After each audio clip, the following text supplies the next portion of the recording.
everybody.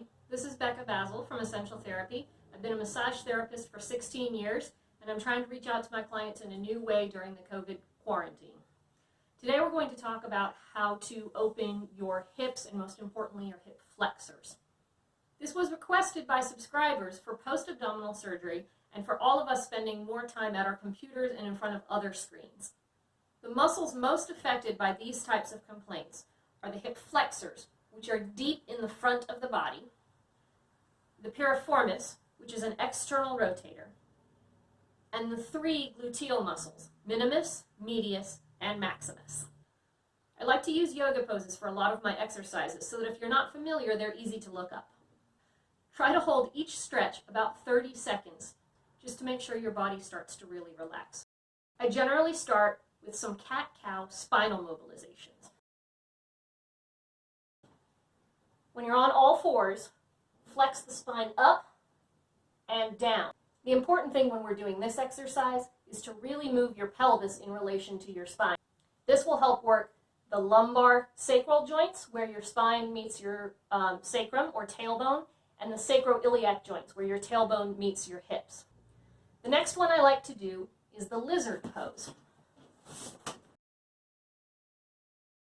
Think of a lunge, but move the knee out so you can put your hands down inside of it.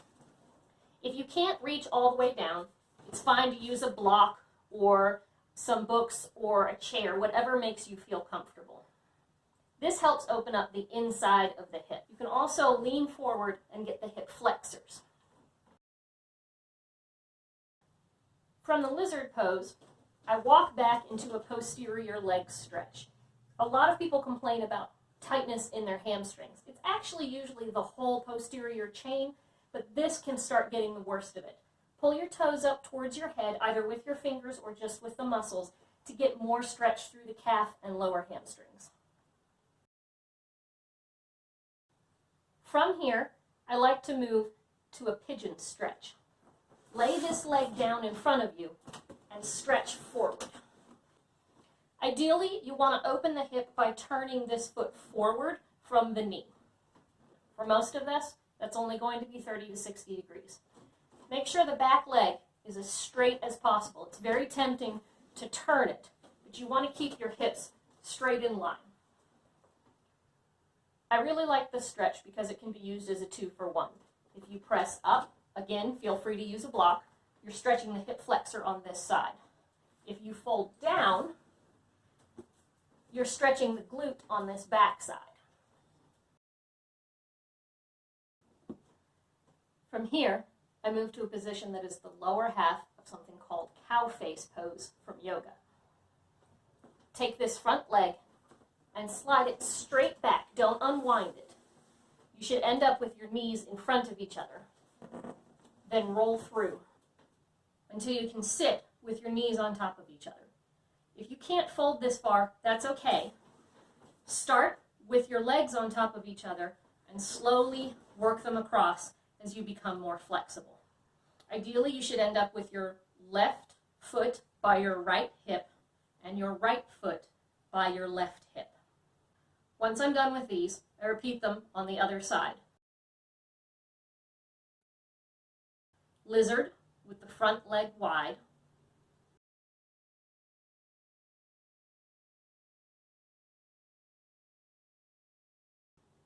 Posterior leg stretch.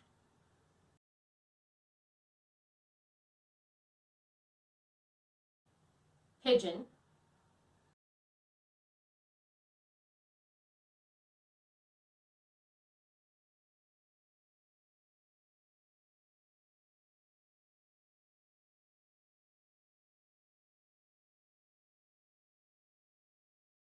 And then cow knees.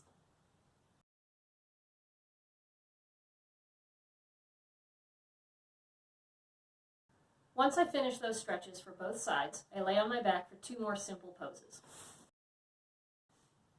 At this point, a spinal twist is going to feel really nice. Bend your knee up, put your arms out wide, and gently roll over to the side, taking your hips with you. You can increase the stretch by turning your head away from the bent knee. If you need more stretch, Walk the bottom leg backwards to help put more stretch in the hip flexor on that side. Roll yourself back to center. Switch knees and roll to the other side.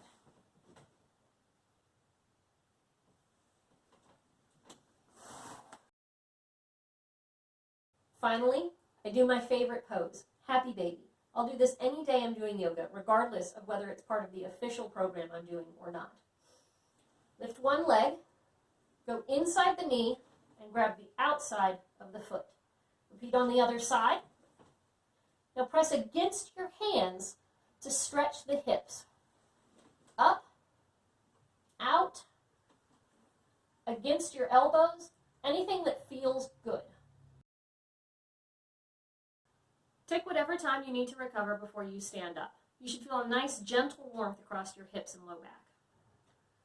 Comment below with your favorite hip openers, and don't forget to subscribe. Plus, please check out our website for ebooks on how to stay healthy during your quarantine. Try to hold each stretch. And my left foot will turn to the right.